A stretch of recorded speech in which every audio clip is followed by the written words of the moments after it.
portion of 100 peso increase, no? Kumbaga sa pelikula, all film na nililigaw na to. Kasi nagdesisyon na yung mga wage board na sabi nila mabagal, 15 of them out of 16, except Davao, alam naman niya kung bakit na-delay doon dahil sa mga baha-baha, inuulit na naman doon sa yung nagsabing mabagal sila.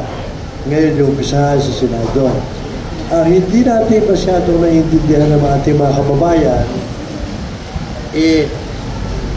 itong 100 peso increase na to only benefits a portion of our workforce. Ang working force natin is 50 to 52 million. Yan ang total na working force. No? Of course, kasama riyan yung mga unemployed, kasama riyan yung mga underemployed, kasama din dyan yung mga hindi naghahanap ng trabaho. Hindi kasama sa workforce. Basta yan, kasama riyan. Yung sa divided dyan sa dalawa, formal and informal. Yung sinasabi natin formal sector, out of the 52 billion, nandun sa formal sector, nandun yung 16%. 10% of that 16%, yung 10% to 16 is minimum wage earners. Yung 6%, yan yung mga supervisors, managers, presidente. So pagka nagbibigay ng minimum wage adjustment, ang apektado, basically yung 10%, which is about 4.8 million to 5 million. Ngayon, pag ginawa across the board, meaning lahat kasali, lahat ng region kasali, pati yung mga tatawaan because of distortion, inaabot na 16% siya. So, from 5 billion to 8 billion of the 52 billion, yan ang nabibigyan ng additional yung 100 pesos kung ibibigay. Ang hindi nakakatanggap, yung nasa informal sector, na wala naman silang employers Diba? Sino magtataas sa sweldo nila? Possibly government. Sino ba yung yun na nakararami na 84%? Nandyan yung mga farmers. Wala namang employer yung marami sa farmers Ilan lang naman yung farmers na nasa corporate farming. Yung mga fisher folks natin. Kasama na siguro yung pamalakaya na sikat doon sa wala, hindi apektado ng 100 pesos dyan.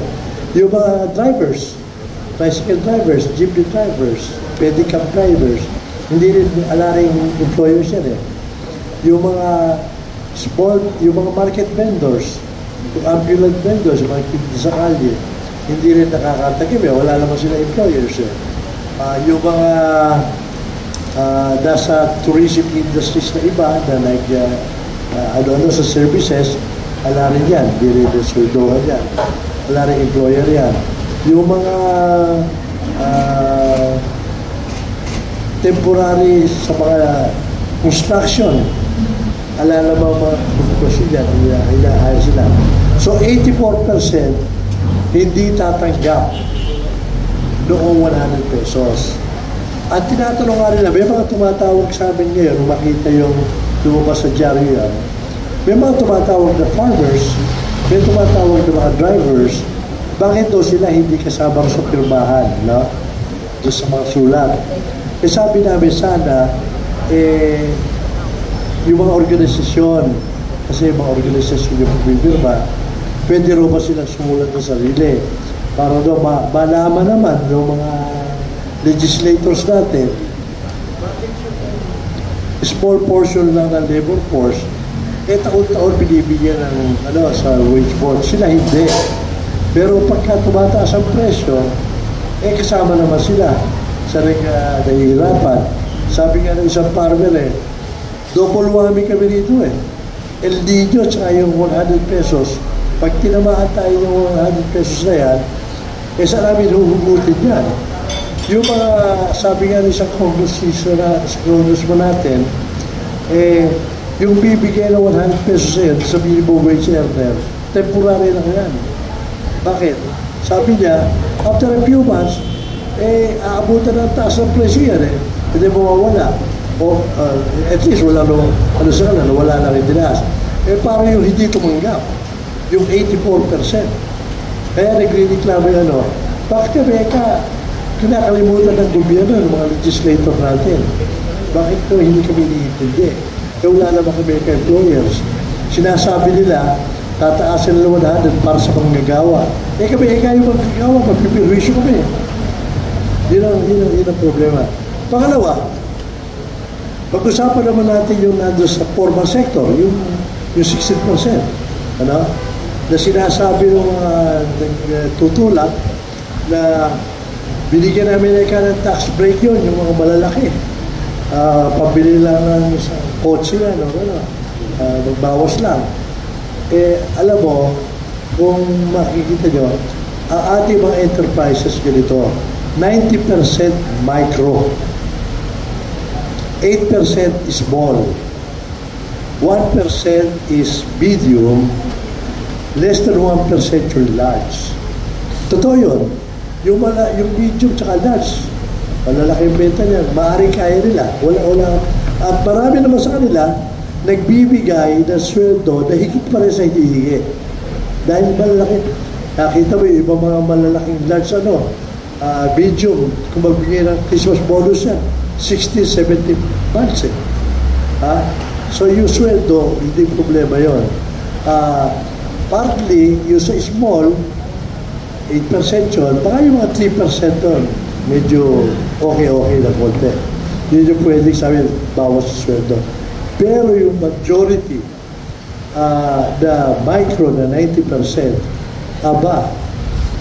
nung itinaas ng wage board yung mga regional, nag-iiyakan na yan. Kasi yung regional wage board, 30 to 60 pesos ang itinaas. Nag-iiyakan na yan dahil hirap na sila. Talagyan mo ng 100 pesos. 100 pesos is basically 25% increase nung ngayon, after binigyan ng regional wage board. Eh, alam mo, ito mga ito, kahit na bago pa yung dumapas sa regional wage board, sa 13-month pay lang, hindi makabayad eh. Yung pagsweldo, linggo-linggo ng iba, o quincenas, hirap na hirap, paiyakan. Alam mo, ito mga ito, kalahati nito during the pandemic, nagsara. Hanggang ngayon, hindi pa bumabalik yun. Pero maraming bagong pumasok. Ganun kasi istorya sa mga micro sector tsaka small eh. Taon-taon, every 2-3 years, may pumapasok na bago, susubok. Marami, magkaraan ng 2 taon, 3 taon, magsasara. Palitan naman ng iba. Marami yung sa mga nagsara dahil sa pandemic, hindi pa nagbubukas. Naghihintay sila na ano ba kakahinat natin yung salary nato? Dahil pagka talaga in-impose yung malalaking sweldo na yun, hindi natin kaya, hindi na lang kami magbubukas.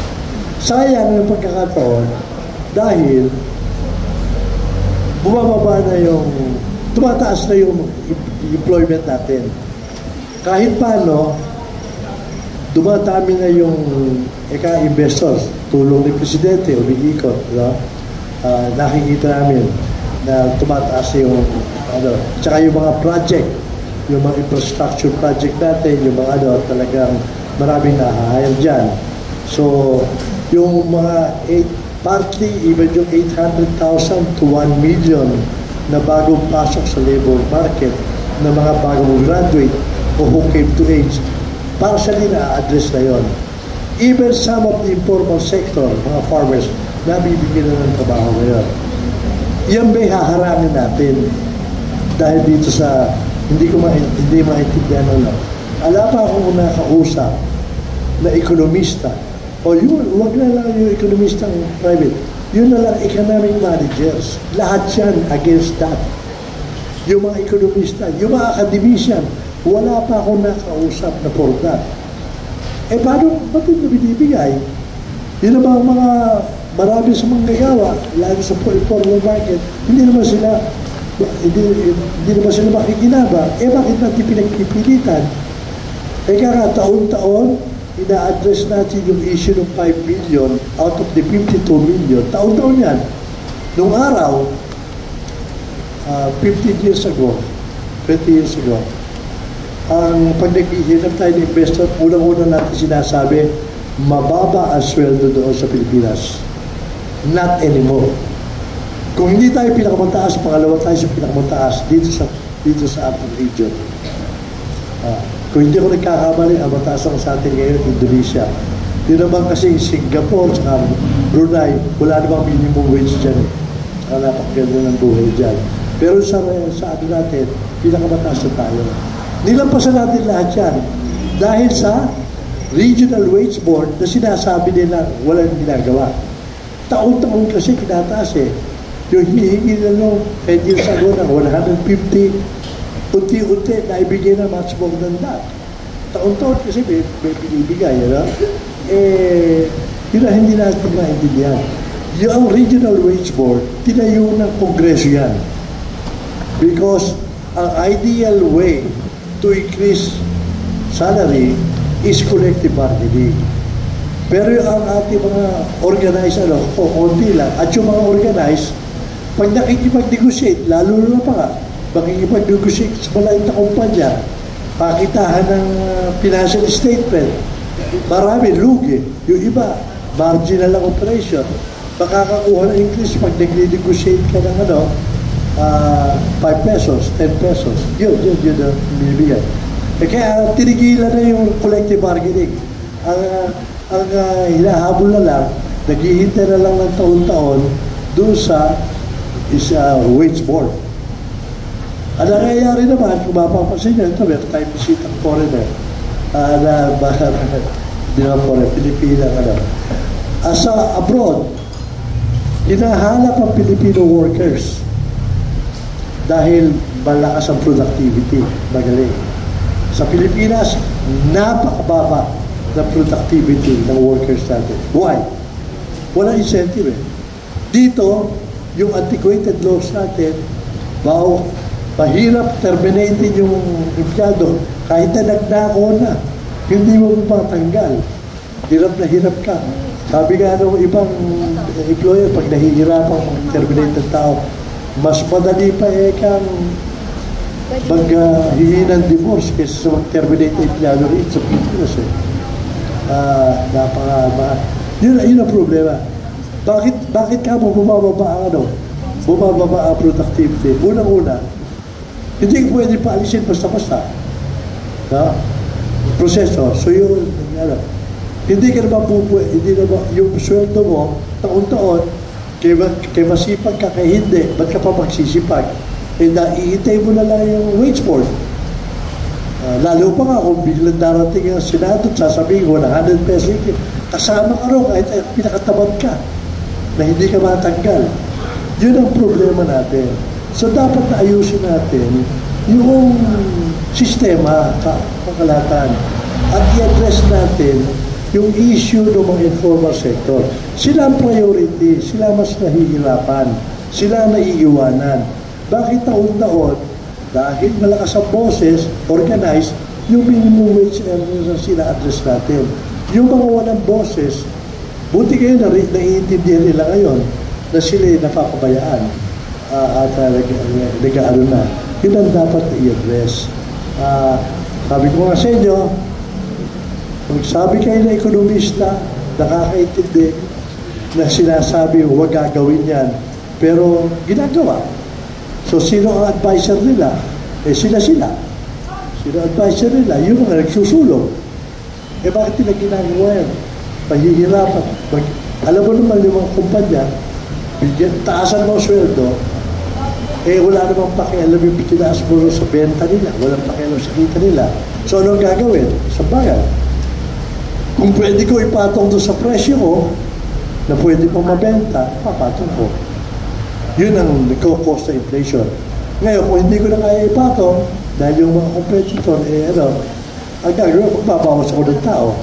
Halimbawa, 10 yung tao ko, tinaasan mo ng 20% sweldo, hindi ko naman taas, tatanggal ako ng 2. Yung mga gusto natin gawin, at yung mga farmers na i-encourage natin, na ang mga farmers natin, very erratic ang kita. Maswerte na yung kumikita ng average na 300 pesos a day. Ha? Dahil maliit na masyaka. Maasa na sa tulong ng pamahalaan. Hindi mo ina-address yun. Pag tumaas yung presyo, yung binigyan mo ng komento na 100 pesos, temporarily makikinabang. Pero siya, saan yung huhugutin yun? Dadami ba yung anin niya? Dadami ba yung isang mahuhuli ng mga fishermen? Lalakas ba kita doon tricycle driver, jeepney drivers, dahil tinaasan yung hindi ba mag-i-interest silang taasan yung ng gobyerno yung masahe sinisili nila? So, yun ang problema. So, sana, makinig naman. Pinamigay ko yung copy ng sulat namin. Gusto nang, makikita rin yung numbers. Para iba-iba yung numbers na maririnig kong sinasabi doon sa Senado. Sinasabi nila, may sasabing 2 million, may sasabing 4.8 million, may sasabing 20 million. Yung makikinabang na minimum wage, iba-iba. Tapos, hindi ko alam sino yung mga inibita nila sa hearing. Dahil noong isang taon, mayroong mga naimbita sa amin, pero ngayon wala akong nabalitaan na inibita. Maraming po salamat.